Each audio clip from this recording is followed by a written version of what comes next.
Yani aslında bir önceki soruda cevap verdiğimi düşünüyorum ama şöyle bir şey söyleyebilirim. Birincisi bir çerçeve yasa olmazsa olmaz hayati önemde bir gerçeklik, bir ihtiyaç. Bu yasa içerisinde öncelikle Sayın Öcalan'ın baş müzakereci olarak statüsünün hukuki garanti içerisine alınması gerekiyor. Bunun dışında da şimdi Ekim Başkan da belirtti. Yani üzerinden bir yıl geçmesine rağmen işte mesela çok fazla Türkiye medyasında da çok fazla tartışılan bir husus. İşte hatta Devlet Bahçeli'nin işte keşke gelebilselerdi, silah bıraktıktan sonra gelebilselerdi dediği bir husus var.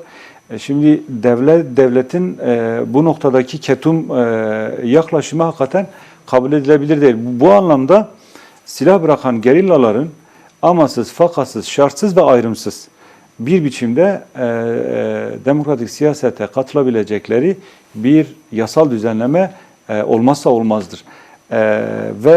İşte cezaevindeki siyasi tutsakların bir an önce serbest kalması gerekir. Yani biz bunları tartışıyoruz ama hani hukuki herhangi bir düzenlemeye ihtiyaç olmayan birçok şey var. Yani bu noktada ben şuna da değinmek istiyorum. Kürt Halk Önderi Abdullah Öcalan'ın statüsü aslında bu sürecin en temel başlıkları arasında. Evet. Yani bunun için nasıl bir hukuki yol izlenebilir? Yani biz şöyle belirtebiliriz. Tabii ki yani bu anlamda benim de içinde yer aldığım bu konferansta özellikle demokratik müzakere süreci ve demokratik entegrasyon hukuku başlıklı atölyede biz bu hususu 42 hukukçuyla birlikte tartıştık. Nihayete vardığımız sonuç şu. Dünya çatışma çözüm örneklerinde gerçekten hani bu sorunu yaşayan sadece Türkiye değil ya da sadece Kürtler değil. Dünyada birçok ülkede bu tür sorunlar yaşanmış. Bugün itibariyle en bilinen örneğin Nelson Mandela örneğidir. Şimdi Nelson Mandela örneğinde uzun süren diyalog süreçlerinden sonra, müzakere süreçlerinden sonra Güney Afrika devleti şunun farkına vardı. Nelson Mandela özgürleşmeden, özgür yaşar ve çalışır koşullara sahip olmadan bu sürecin başarıya ulaşma imkanı yoktu. Dolayısıyla amasız, fakatsız ve koşulsuz Nelson Mandela serbest bırakıldı. 27 yıllık işte bir zindan sürecinden sonra. Şimdi dolayısıyla Türkiye eğer gerçekten bu sorunu çözmek istiyorsa, eğer gerçekten kalıcı bir barışın işte iç düzeni tahkim etme ya da iç barışı tahkim etme üzerinden bir tartışma ile aslında başladı bu süreç biliyorsunuz.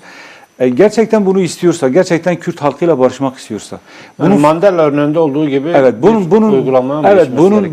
bunun formunun bulunması yani hukuken söylüyoruz tabii ki bunu.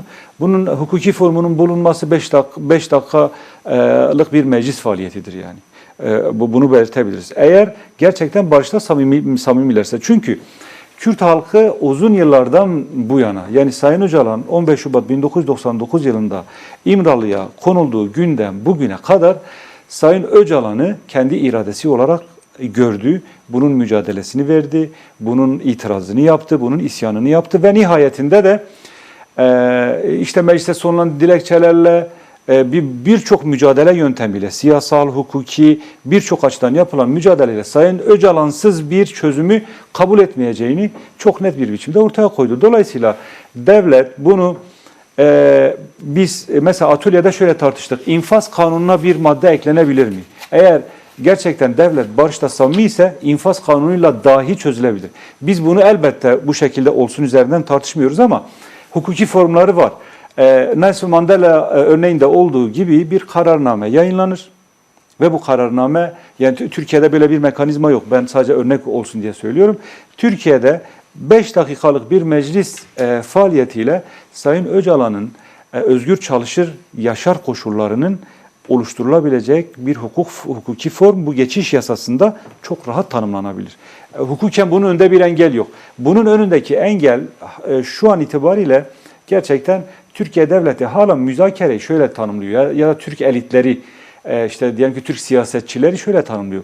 Bir teslimiyet mekanizması, işte geri adım mekanizması, ya da diz çökme mekanizması olarak tanımlıyor ve böyle yaklaştığı için de yani böylesi aslında gerçekten barışı, demokrasiyi, özgürlüğü isteyen bir anlayışta olmaları halinde hemen çözebilecekleri bir mevzuyu böyle bir girift haline getirmeye çalışıyorlar. Dolayısıyla bu geçiş yasasında çok teknik açıdan da hukuk tekniği açısından da çok rahat bir biçimde geçiş yasasına eklenecek bir maddeyle bu husus sağlanabilir. Sağlanabilir.